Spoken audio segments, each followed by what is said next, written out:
We'll start by upgrading our Lia SDK to a newer release. We'll first delete the shortcut to the previous IDE, then we'll unzip the latest version into our projects directory.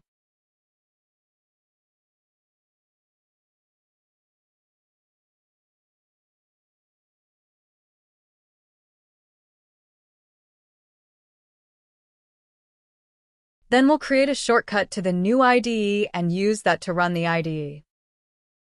The IDE will start in the same project directory we previously used, but it will detect that we are running an IDE from a different Lia SDK from the previous run.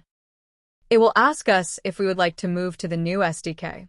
We also have the option to move later or not at all. For our demo, we will move to the new SDK. We previously used the Java and JavaFX SDKs provided in the Lia SDK, so it will automatically unzip these SDKs in the new release and switch over to these. Firstly, let's improve our ball dropping animation. Previously, for each ball we dropped, we created a new task that moved the ball and then made it fade away before being removed from the screen completely. While this works fine, it is not the recommended way to do animation. Instead, we will use an animator, a dedicated object that handles the animation of unlimited on-screen objects while only using a single task. To this end, I've introduced a getAnimator method that will create and return a single animator object for the app. To use an animator, you provide it with an animate target object and tell it the duration of the animation. The animate target object will be updated at regular intervals, allowing it to modify the state of the on-screen object based on the length of time or progress of the animation. As can be seen in the video, the Lia IDE has a built-in API viewer that allows you to browse the API specifications for any libraries being used in your project. API documentation that is placed in Lia source code is stored in the compiled Lia classes and distributed with the classes, meaning you will not require separate documentation files for any Lia library you are using. The IDE also provides the ability to generate separate HTML versions of an API, allowing you to distribute and publish the API separately from the source or compiled code. The API viewer window can also be undocked from the main IDE window so that it can be placed on a different screen for reference while programming. You can view the API documentation of the code you are working on by simply selecting View as API in the source editor window.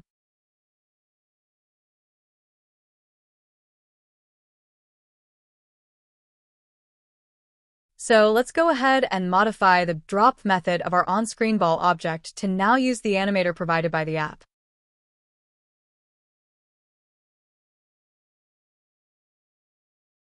We create an animate target object that will move the ball downwards for the first second and then cause it to fade away for the next second. When the animation is done, it will remove it completely.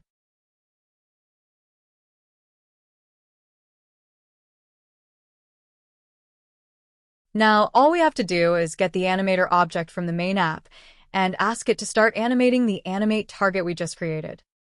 Our new version of drop does not have to be declared as async anymore, since the initialization of the animation is synchronous.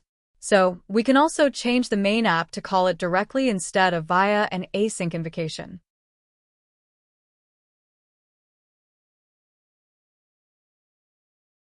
So, if we run the app now, we will see it runs exactly the same as before, except that the mechanism for doing the animation will be more efficient and consistent.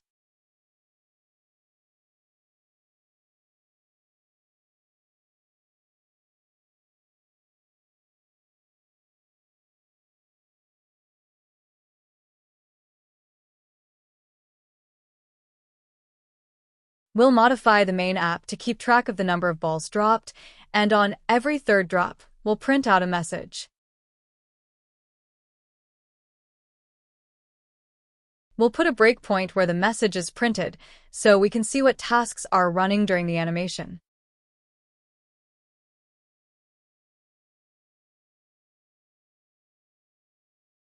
We can see that there is only one background task running, which is the animator main loop task, even though we have 3 balls currently being animated. In our previous version, there would have been a separate task for each ball.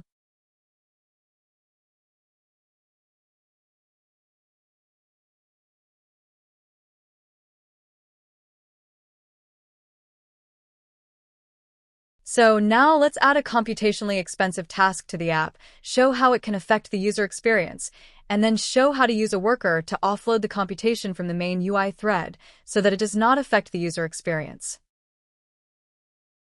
The computation we'll do will be to calculate a certain number of prime numbers using a very simple algorithm, but one where the CPU will be continuously used throughout the computation. We'll create a class called primer and then create a static method that will compute a number of prime integer numbers and return them as an array of integers.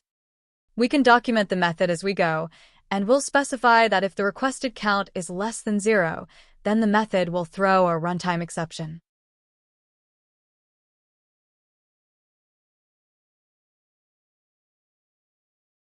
So the first thing the method will do is check if the requested count is less than 0, and if it is, it will throw a runtime exception.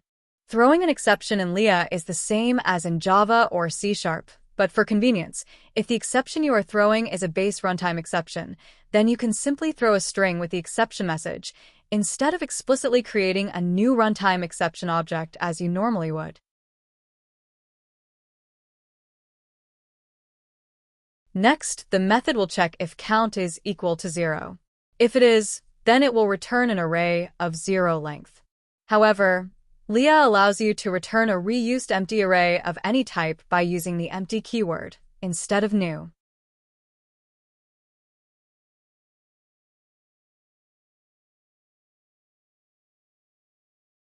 We'll do the code to do the prime number calculations now, which I will just paste into the class. We can look at the API of our utility class now just to see how it looks and make sure that it is clearly documented.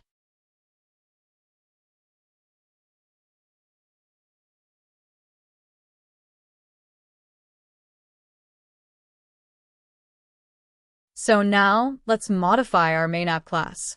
We will create an async method that we will invoke every third ball drop. This method will run a prime number calculation of 15,000 primes, which usually takes around 200 milliseconds. But we will not start the calculation until we wait for 200 milliseconds to give the ball time to start moving on screen, so we can detect any jank created by the calculation.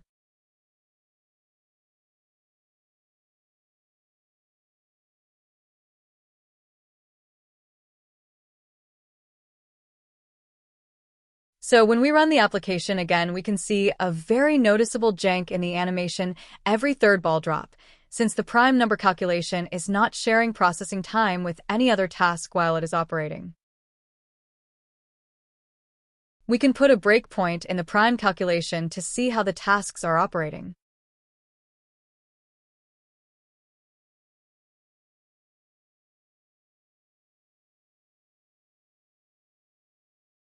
This shows the calculate primes method being invoked by the test primes method, which itself was invoked from the app touch handler.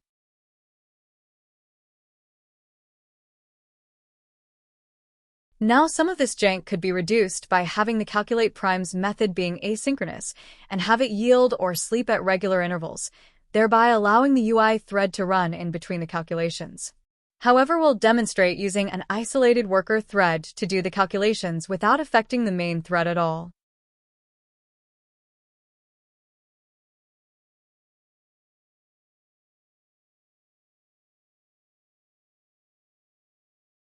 So we will create a worker class that will handle the calculations in a separate isolated thread. To do that, we will declare the class to be a service instead of a regular class. We then say this service extends the special interface called worker thread, which lets the compiler know that we are creating a standard worker. You could also extend shared worker thread, which would create a shared worker, one that is shared by all other threads in the application. We can also specify a special constant named max workers to specify the maximum number of workers of this type that will be created. For simplicity, we'll restrict it to 1. Next, we will create a method to calculate the primes as before. This method will simply call the primer static method that we already have. However, we will see that the compiler will complain that our worker calculate primes method is not declared as async. Since a worker exists outside of the memory space of our main application, any communication with it must be via asynchronous method calls. So we will simply declare it as async. So now we can modify our main app to use the worker to do the calculations. We will create a field of type myWorker and will initialize it the first time we call test primes.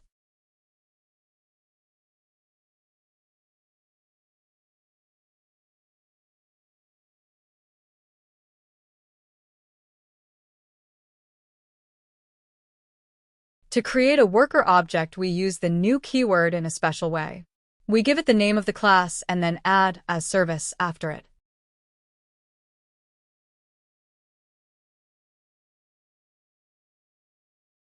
Alternatively, we could use the syntax sum, new, and the name of the class. There is a difference between these two forms, but in an async method, either one will work. Now, instead of calling the calculate primes method in primer as we did before, we call the method in the worker.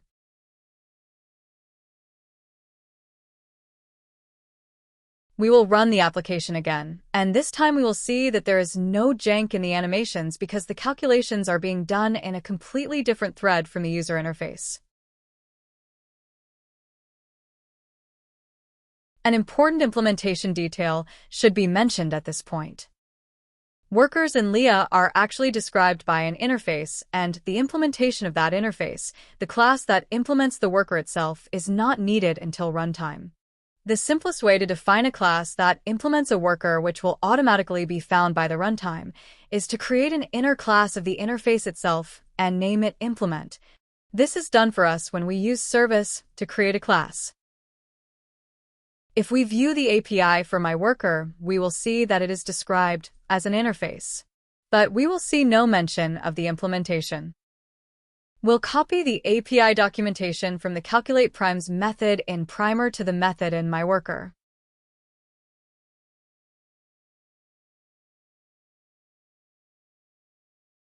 And we can then see it in the API viewer after pressing Ctrl-R in the window.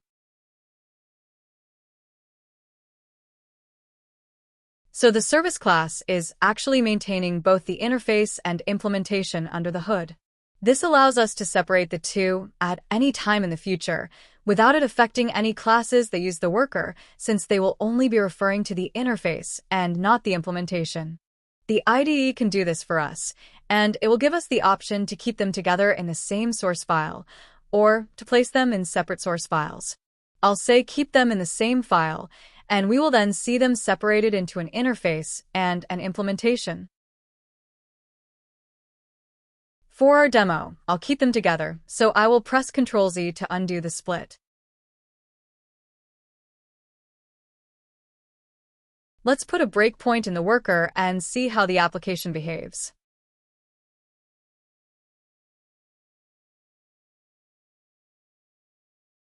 We'll see that even though the breakpoint has been hit on the third ball drop, the UI interface continues to work normally.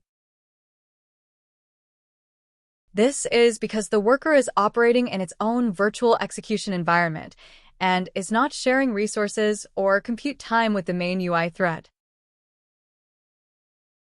While debugging, we can trace the method call back to the main app.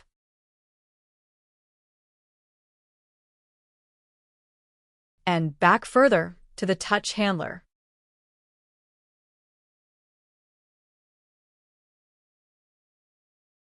We'll continue execution, and the breakpoint will be hit again by the pending call invoked when the sixth ball was dropped.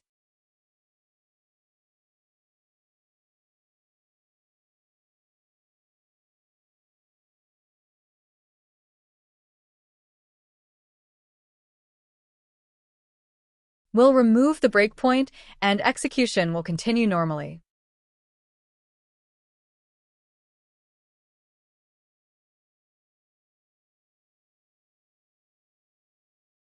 So let's go ahead and build this for JavaScript so it can be run in a browser. Workers work in JavaScript in the same way as in Java. So after the build, we'll host the application as we did before and see how it behaves.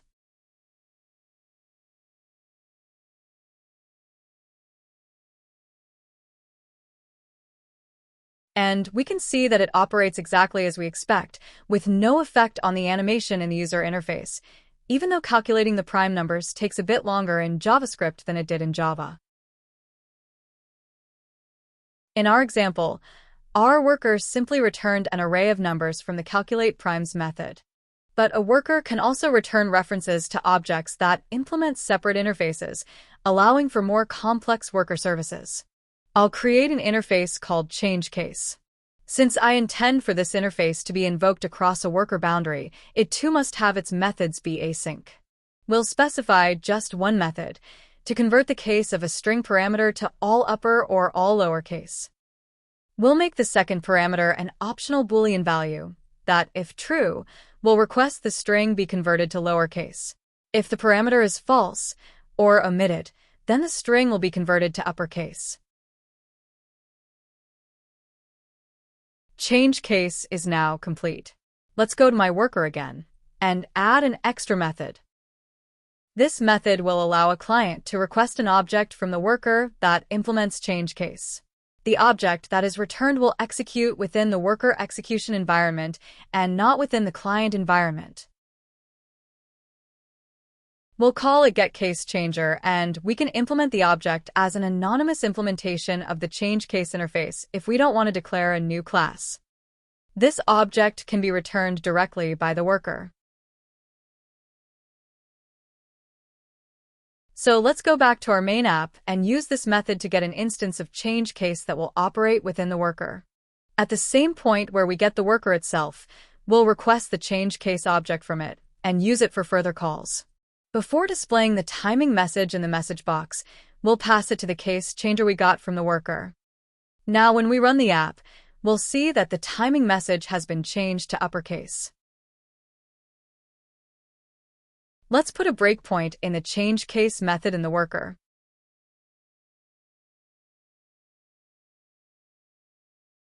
This will show that the ChangeCase object is executing within the worker environment and not the main UI environment. And again, we can trace the call back to the method invocation from the main app.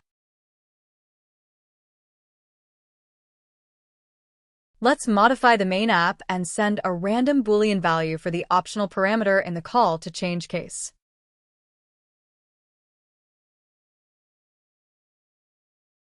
We'll see now that the timing text is randomly upper or lowercase. Note that we did not have to restart our application. For most changes in the source code, the Java runtime can swap in new code while the application is running.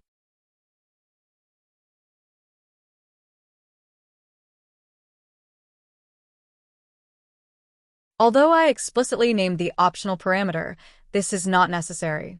Optional parameters only need to be named if they are provided in a different order to how they were declared, although explicitly naming them can improve code clarity.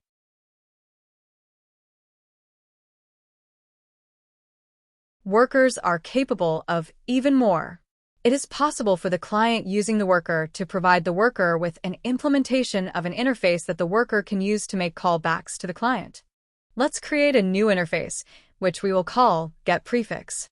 It will allow the ChangeCase worker object to call back to the client and request an optional prefix string to put in front of the string being converted before returning it. We'll give the ChangeCase interface an extra method that will allow the client to provide the ChangeCase object with a getPrefix object that it will use during case conversion. We'll change our worker caseChanger to call getPrefix on any getPrefix object provided before returning the converted string.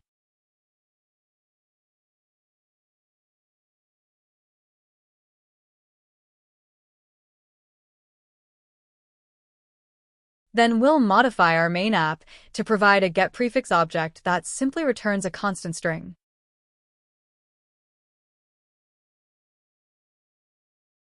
And then we'll pass that to the case changer we get from the worker. So now when we run the app again, we'll see the prefix added to our timing message.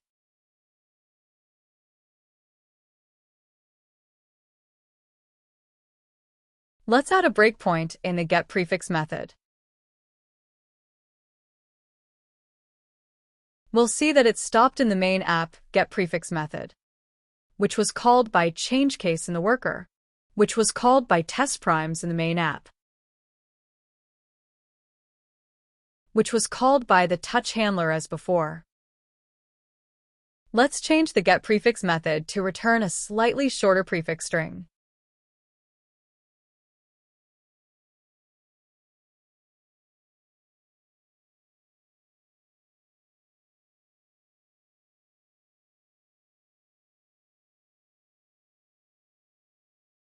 So let's build again for JavaScript to demonstrate that this all works when running in a browser, exactly as it does when running on any other platform. Since we are still hosting the app in the background, we just need to refresh the browser when the build is complete to see the changes.